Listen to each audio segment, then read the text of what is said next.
Stop the killing, stop the hate! 1, 2, 3, 4! We don't want another war! 5, 6, 7, 8! Stop the killing, stop the hate! 1, 2, 3! We don't want another war! 5, 6, 7! Stop the killing, stop the hate! No justice, no peace!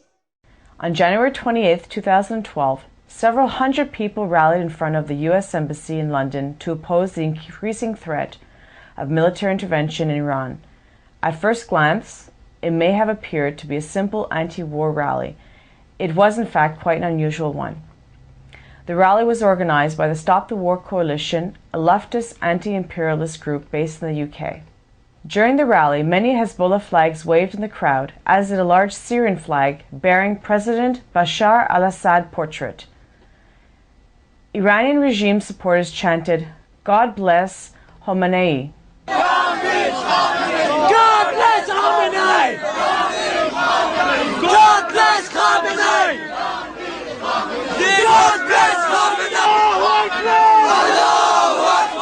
Allahu Akbar! Allahu Akbar! Hayhat min Nazillah! Hayhat min Nazillah!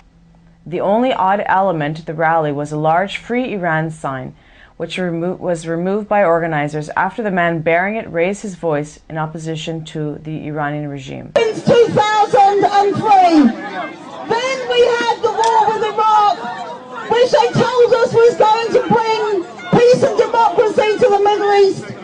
Actually, it brought disaster for the people. The rally was an example of the Iranian regime's ability to infiltrate the far left and Islamic groups for its cause. In fact, dozens of UK-based organizations and media outlets advocate on behalf of the mullah's regime. Hassan Dai, who has extensively investigated the Iranian regime's activities in the West, believes that pro-Tehran Islamic and far-left groups are an integral part of the regime's web of influence in Britain. Traditionally, the Iranian regime has been seeking support among Muslim immigrants from India, Pakistan, or Middle East countries. But since 2005, Tehran launched a vast campaign to manipulate and use the peace movement in Europe and the United States. This campaign has been successful, as some of the left and anti-war organizations have been supporting the Iranian regime. The Stop the War Coalition was formed in 2001 in opposition to the invasion of Afghanistan and Iraq. However, since 2006, it has focused its activities to oppose sanctions against Iran and has gradually turned into a pro-Tehran advocacy group. This coalition is in fact a facade for the Tehran-backed organization Kazmi.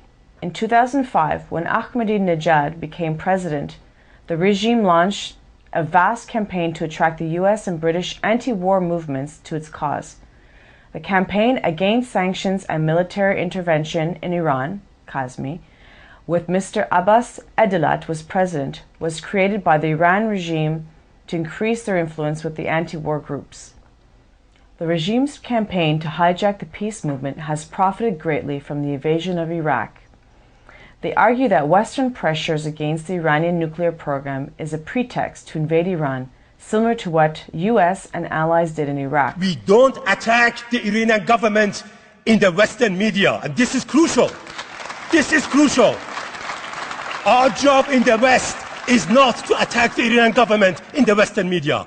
Our job in the West is to put pressure on the British government, on the US government, on Israeli government to stop this intention of attacking Iran.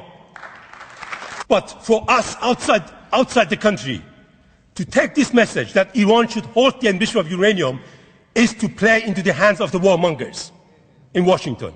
So the demand to stop the enrichment of uranium called in the West will play directly into the hands of the warmongers, because this is exactly the central issue that the US is trying to distort the real issues about the Iran-US standoff.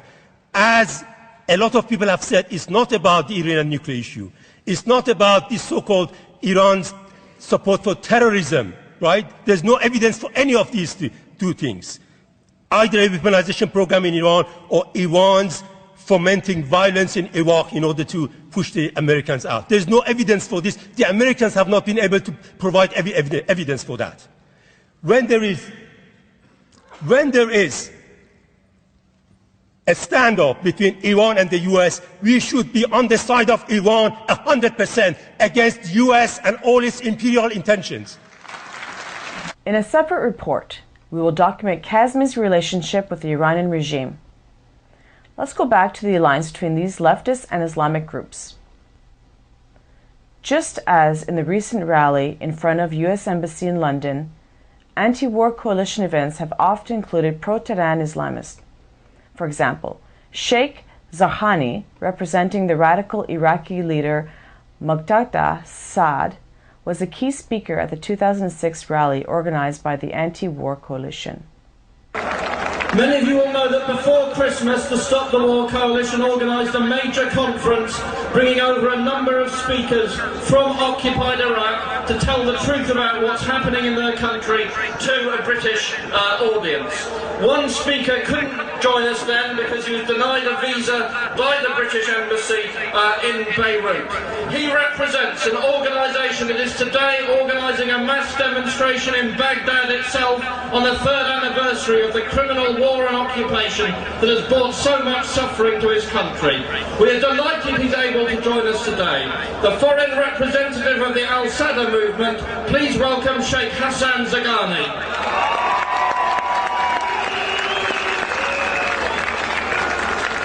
Hello everybody.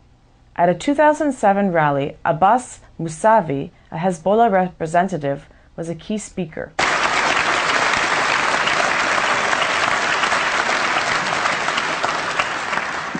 Assalamu alaikum, which means peace be upon you all. This alliance between the left and Islamists can be seen in other events organized by the Iranian regime. Each year, the regime's proxies organize Quds Day celebration around the world, initiated by Ayatollah Khomeini in 1979 to commemorate the struggle to liberate Jerusalem from the Zionist occupation. The Iranian regime tries to present itself as the leader of the Palestinian cause, or as they put it, the axis of resistance. This helps the regime recruit among Middle Eastern and African Muslim immigrants in Britain.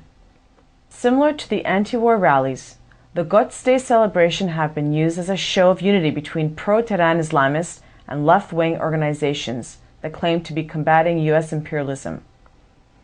For example, John Rees, the national officer of the Stop the War Coalition, has been among the keynote speakers at this Iranian regime-sponsored event. Right, our next speaker, somebody you know very well, is part of many of these campaigns. Supporting them is a British political activist, a broadcaster, a writer, and he was a national officer of Stop the War Coalition, John Rees.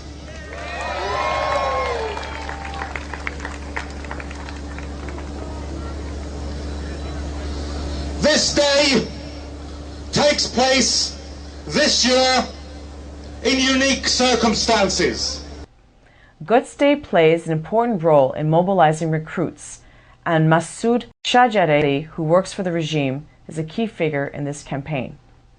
Shahjareh is officially the head of Islamic Human Rights Commissions in England, an organization that is solely preoccupied with Israeli abuses in Palestine and human rights abuses by pro-Western countries around the world. Islamic Human Rights Commission is not a Muslim Human Rights Commission. It's not just for Muslims. It's a human rights organization which believes that human rights are global and indeed works for the rights of all. We believe that we need to create a better and juster society for all, and then all different elements in that society will benefit from it. Masoud, one question. What about the oppression of the Iranian protesters in Iran? Do you stand against that, or are you for that? I don't know what you're talking about. You know, we are talking about all. What about the protesters, the peaceful protesters in Iran, who have been oppressed by brutal tactics, torture, rape? Have you got any words to say about that? I don't know what you're talking about.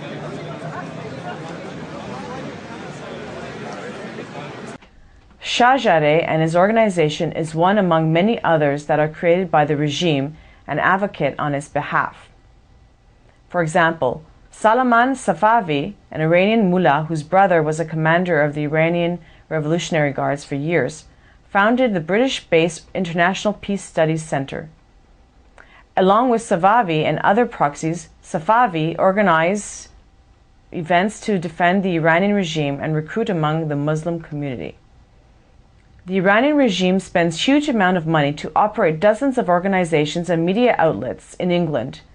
This flow of money attracts many who build their careers defending the mullahs.